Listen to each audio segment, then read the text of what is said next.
नमस्कार बच्चों, आज हम चौथे अध्याय कार्बन एवं उसके यौगिक के बारे में पढ़ेंगे। बच्चों, ये जो चौथा चैप्टर है उसमें कार्बन और उसके यौगिकों के बारे में बताया गया है, जिसे हम विस्तार पूर्वक समझने का प्रयास करेंगे। बच्चों, सबसे पहले इसमें सबसे पहला जो टॉपिक हम कार्बन पदार्थ, यानी ये कार्बन पदार्थ क्या होते हैं। बच्चों, कार्बन हमारे दैनिक जीवन में एक बहुत ही उपयोगी पदार्थ है। ये कार्बन बच्चों सभी सजीवों में, लकड़ी, कागज इत्यादि सभी में पाया जाता है। और इस कार्बन का जो परमाणु क्रमांक है बच्चों, वो 6 होता है। इसके संयोजकता कोष में 4 इलेक्ट्रॉन होते हैं। कोई भी तत्व अपना अष्टक पूरा करके उत्कृष्ट गैस का इलेक्ट्रॉनिक विन्यास प्राप्त करना चाहता है। बच्चों, कोई भी तत्व हो वह अपना अष्टक पूरा करके उत्कृष्ट गैस का इलेक्ट्रॉनिक विन्यास प्राप्त करना चाहता है। अतः कार्बन परमाणु भी 4 इलेक्ट्रॉनों का त्याग करके अथवा तो 4 इलेक्ट्रॉनों का ग्रहण करके, यानी 4 इलेक्ट्रॉन लेकर के अथवा तो दे करके उत्कृष्ट गैस का विन्यास प्राप्त कर सकता है। लेकिन अधिक संख्या में इलेक्ट्रॉन त्यागने अथवा तो ग्रहण करने के लिए अधिक ऊर्जा की आवश्यकता होती है। बच्चों, ऐसा इलेक्ट्रॉन और प्रोटॉन असंतुलन के कारण होता है, क्योंकि जो नाभिक होता है उस नाभिक में प्रोटॉनों और इलेक्ट्रॉनों की संख्या बराबर होती है। तो जब कोई परमाणु इलेक्ट्रॉनों का त्याग करता है अथवा तो इलेक्ट्रॉनों को ग्रहण करता है, तो इलेक्ट्रॉनों की संख्या घटने अथवा तो बढ़ने से वह नाभिक असंतुलित हो जाता है।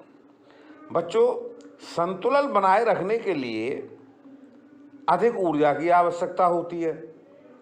तो इस समस्या का जो समाधान है वो परमाणु इलेक्ट्रॉन साझा करके करता है। बच्चों, इसी तरीके से हाइड्रोजन परमाणु का जो क्रमांक है वो 1 होता है और ये 1 इलेक्ट्रॉन का साझा करके हीलियम जैसी उत्कृष्ट गैस का विन्यास प्राप्त कर लेता है।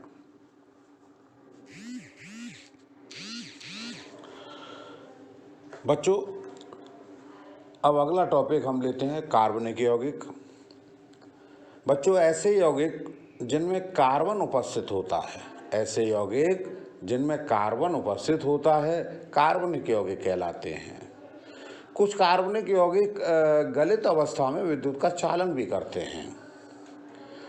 बच्चों, नीचे हम कुछ प्रमुख रासायनिक सूत्र और उनके नामों के बारे में जानेंगे। जैसे अमोनिया है यौगिक का नाम और उसका रासायनिक सूत्र है NH3। मीथेन, उसका रासायनिक सूत्र CH4। एथेनॉल, जिसे हम शराब भी कहते हैं, शराब में एथेनॉल होता है, CH3 CH2OH या तो फिर C2H5OH। नाइट्रोजन N2, जल का H2O, इसी प्रकार कार्बन डाइऑक्साइड का CO2। बच्चों, नोट्स में नीचे एक संरचना है CH4 की। CH4 का जो इलेक्ट्रॉनिक संरचना है, इलेक्ट्रॉनिक बिंदु की जो संरचना है, उसे आप चित्र में भली भांति देख सकते हैं। बच्चों, सहसंयोजी आबंध क्या होते हैं, आइए हम जानते हैं कि सहसंयोजी आबंध किस प्रकार के होते हैं। बच्चों, 2 परमाणुओं की साझेदारी हो। बच्चों, यदि 2 परमाणुओं की साझेदारी में 1 इलेक्ट्रॉन युग्म के मध्य कोई बंध बनता है तो ऐसे बंध को हम सहसंयोजी आबंध या बंध कहते हैं। बच्चों, पुनः एक बार ध्यान से सुने। 2 परमाणुओं की साझेदारी में 1 इलेक्ट्रॉन युग्म के मध्य बनने वाले बंध सहसंयोजी बंध या आबंध कहलाते हैं। जैसे कि हाइड्रोजन अणु में हाइड्रोजन परमाणुओं में बनने वाले बंध।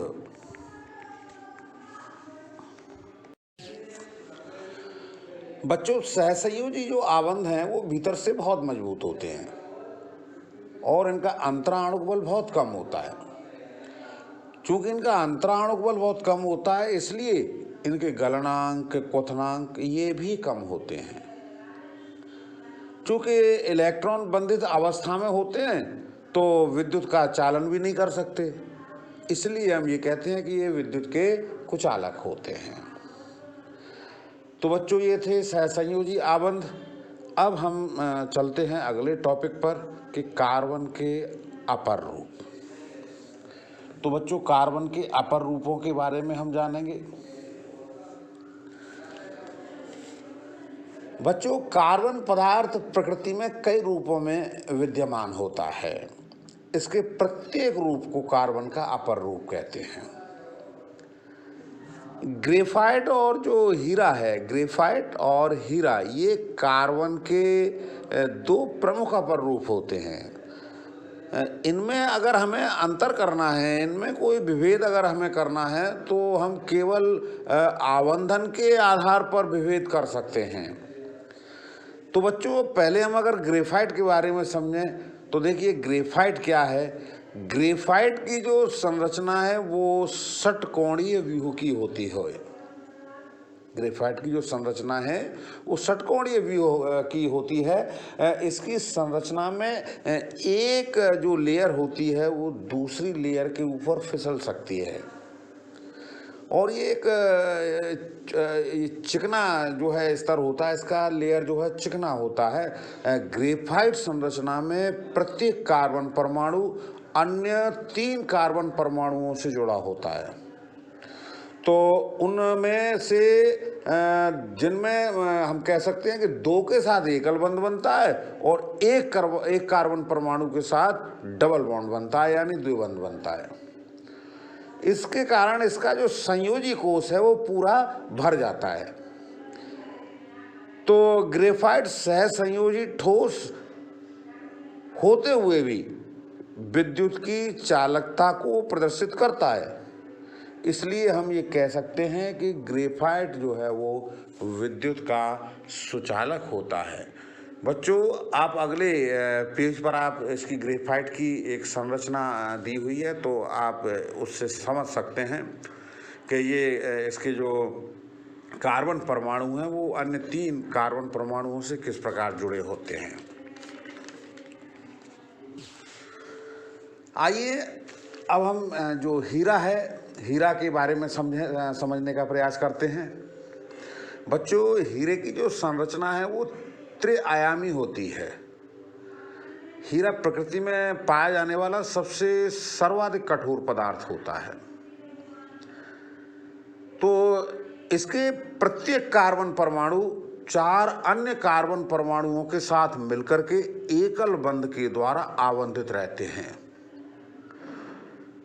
ये विद्युत का कुचालक होता है।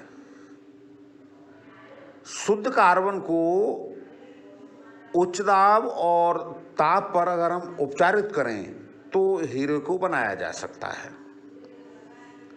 यानी हीरे को बनाने के लिए यदि हम शुद्ध कार्बन को उच्च दाब एवं ताप पर उपचारित करके बना सकते हैं।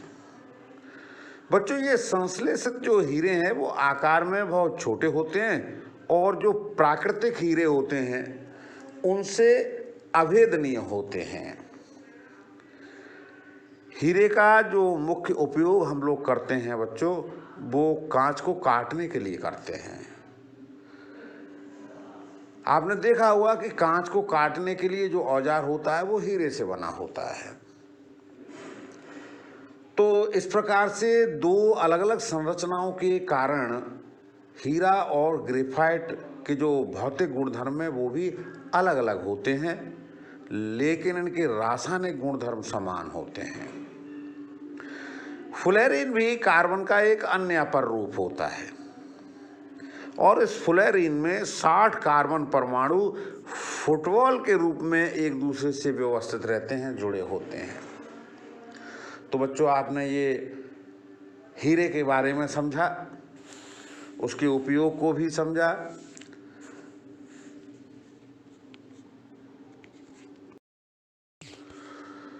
तो बच्चों, आज हम अपनी बात को यहीं समाप्त करेंगे और कल के वीडियो में हम हाइड्रोकार्बन यौगिकों के बारे में जानकारी हासिल करेंगे। बच्चों, ये जो नोट्स आपको मिल रहे हैं, इनको आप साथ के साथ उतारते चलिए, याद करते चलिए। बच्चों, आपको बोर्ड की परीक्षा में बैठना है। यह बहुत आवश्यक है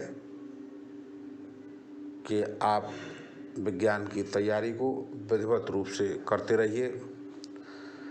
फेयर कॉपी में इनको साथ के साथ अच्छी राइटिंग में आप उतारते रहिए और याद करते रहिए। नमस्कार बच्चों।